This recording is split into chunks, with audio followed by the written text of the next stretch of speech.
আসসালামু আলাইকুম সম্মানিত দর্শক।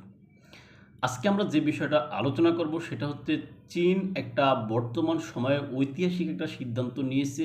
যে ঐতিহাসিক সিদ্ধান্তটা হচ্ছে মার্কিন যুক্তরাষ্ট্রের যেই নিষেধাজ্ঞা বিভিন্ন দেশের উপরে দেয়, ওই নিষেধাজ্ঞা ভঙ্গ করার জন্য বা ওই নিষেধাজ্ঞা ভাঙার জন্য তার দেশে সে একটা আইন তৈরি করেছে।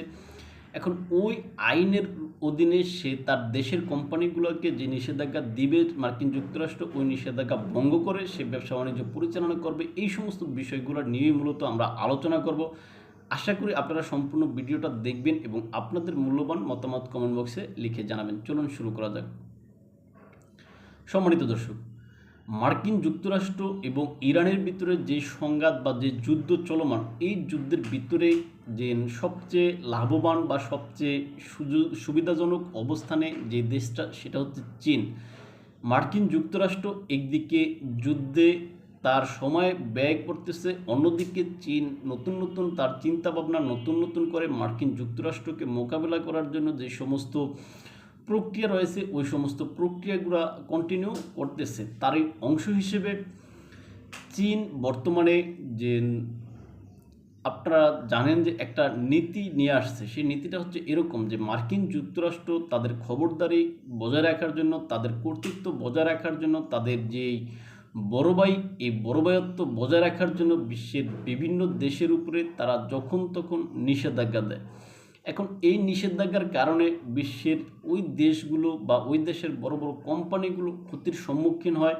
এমনকি কোনো কোম্পানির উপরে, মনে করেন বাংলাদেশের বসুন্ধরা গ্রুপের উপরে কোনো যদি নিষেধাজ্ঞা মার্কিন যুক্তরাষ্ট্র দেয়, তাহলে ওই নিষেধাজ্ঞা বহাল থাকা অবস্থায়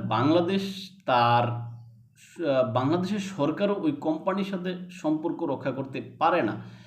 কারণ কি, ওই কোম্পানি যখন বাংলাদেশ সরকারের কাছে যায় যে আমার নিষেধাজ্ঞার বিষয়ে তুমি একটু কথা বলো, তখন বাংলাদেশ সরাসরি বলে দেয় যে আমি তোমার সাথে যদি সম্পর্ক রক্ষা করতে যাই, আমি তোমাকে যদি বিদেশে কোনো ব্যবসা বাণিজ্য করার সুযোগ করে দিতে যাই, তাহলে মার্কিন যুক্তরাষ্ট্র সরাসরি বাংলাদেশের উপরেই নিষেধাজ্ঞা দিবে।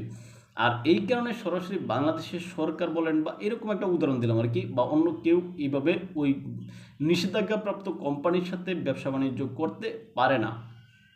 এখন এই যে মার্কিন যুক্তরাষ্ট্রের এই নিষেধাজ্ঞার বিরুদ্ধে এতদিন পর্যন্ত কোনো দেশ সরাসরি ভালো কোনো পদক্ষেপ নিতে পারেনি। তবে এই যে ইরান যুদ্ধের চলাকালীন সময়ে চীন একটা গুরুত্বপূর্ণ বিষয় সামনে নিয়ে আসছে, সেটা হচ্ছে এই যে মার্কিন যুক্তরাষ্ট্র যদি চীনের কোনো কোম্পানির উপরে নিষেধাজ্ঞা দেয়, তাহলে চীনের বাণিজ্য মন্ত্রণালয় বা চীনকে অবশ্যই এই বিষয়টা মার্কিন যুক্তরাষ্ট্র অবহিত করে বা করবে। এখন করার পরে চীন এই নিষেধাজ্ঞা ভঙ্গ করার জন্য সে তার দেশের কোম্পানিগুলোকে নির্দেশ দিবে, এই আমার দেশের ব্যাংক, এই আমার দেশের বিমা, এই আমার দেশের জাহাজ সংস্থা, এই আমার দেশের XYZ, তোমরা এই কোম্পানির সাথে, যে কোম্পানিকে নিষেধাজ্ঞা দিছে বা দেওয়া হয়েছে, মার্কিন যুক্তরাষ্ট্র নিষেধাজ্ঞা দিয়েছে, ওই কোম্পানিকে তোমরা অ্যাভয়েড করবা না, ওই কোম্পানিকে তোমরা ছেড়ে যাবা না, তোমরা ওই কোম্পানির সাথে ব্যবসা বাণিজ্য করো। এই নিষেধাজ্ঞা আমরা মানি না বা এই নিষেধাজ্ঞা আমরা মানব না, এরকম একটা আইন চীন নিয়ে আসছে। এখন এই আইনের অধীনে চীন তার অভ্যন্তরীণ যে সমস্ত ব্যবসা বাণিজ্য রয়েছে বা ব্যবসায়িক যেই আপনার কি বলে যে প্রতিষ্ঠানগুলো রয়েছে, তাদের ভিতরে হয়তো সমন্বয় করলো, ব্যাংককে বলে দিল তুমি অমুক কোম্পানিকে নিষেধাজ্ঞা দেওয়া হয়েছে, এইটা তুমি না মেনে তার সাথে ব্যবসা করো। এখন ব্যাংক যদি চীনের মনে করেন একটা ব্যাংক ওই নিষেধাজ্ঞাপ্রাপ্ত কোম্পানির সাথে যদি ব্যবসা বাণিজ্য করে, তাহলে মার্কিন যুক্তরাষ্ট্র তো ওই ব্যাংকের উপরে নিষেধাজ্ঞা দিবে।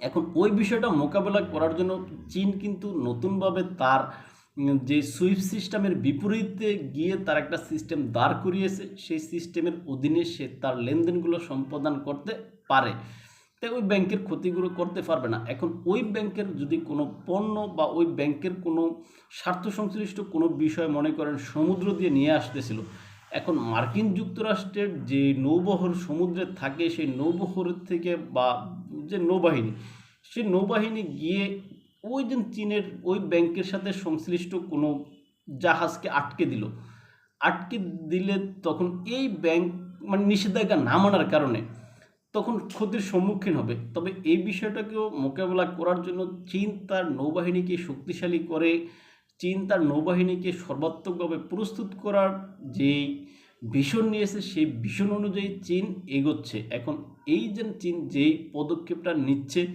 এই পদক্ষেপের অধীনে চীন যদি আগায়, তাহলে ভবিষ্যতে অন্য অন্য দেশও চীনকে অনুসরণ করবে, অথবা মার্কিন যুক্তরাষ্ট্রের যে নিষেধাজ্ঞার খেলা, এই নিষেধাজ্ঞার খেলা থেকে বাঁচার জন্য তারা চীনের শরণাপন্ন হবে। তারা চীনকে গিয়ে বলবে, ভাই তোমার দেশের যে আইন আছে, এই আইনের অধীনে আমার এই প্রতিষ্ঠানটাকে তুমি সুরক্ষা দিয়ে তুমি আমার এই প্রতিষ্ঠানটাকে বাঁচাও। তখন দেখা যাবে যে মার্কিন যুক্তরাষ্ট্র নিষেধাজ্ঞা দিয়ে বা নিষেধাজ্ঞার ভয় দেখিয়ে বিশ্বকে যেভাবে নিজের মতো করে চালাতে চাচ্ছে, বিশ্বকে যেভাবে নিজের অধীনস্থ করতে চাচ্ছে, সেটা থেকে রক্ষা পাবে। আর এই রক্ষা পাওয়ার কারণে চীনের যে পদক্ষেপটা, এটা মূলত একটা ঐতিহাসিক পদক্ষেপ হিসেবে বিশ্লেষকগণ বর্ণনা করেছেন। এখন সম্মানিত দর্শক, আপনি কি মনে করেন চীন যে পদক্ষেপ নিচ্ছে বা নিষেধাজ্ঞা ভাঙার জন্য যে আইন করে এগোচ্ছে, এটা কি আসলে ফলপ্রসূ হবে কি না? এই বিষয়ে আপনার মূল্যবান মতামত আপনি কমেন্ট বক্সে লিখে জানাতে পারবেন। তাই ভালো থাকবেন সবাই, দেখাবো অন্য কোনো ভিডিওতে অন্য কোনো বিষয়ে। আমাদেরকে যদি আপনারা ফলো করতে চান, তাহলে ইউটিউব এবং ফেসবুকে স্বপ্নচারীর কথা নামে, ইনস্টাগ্রাম টিকটকে এনাতোষ নামে দেখতে পারেন। আল্লাহ হাফেজ।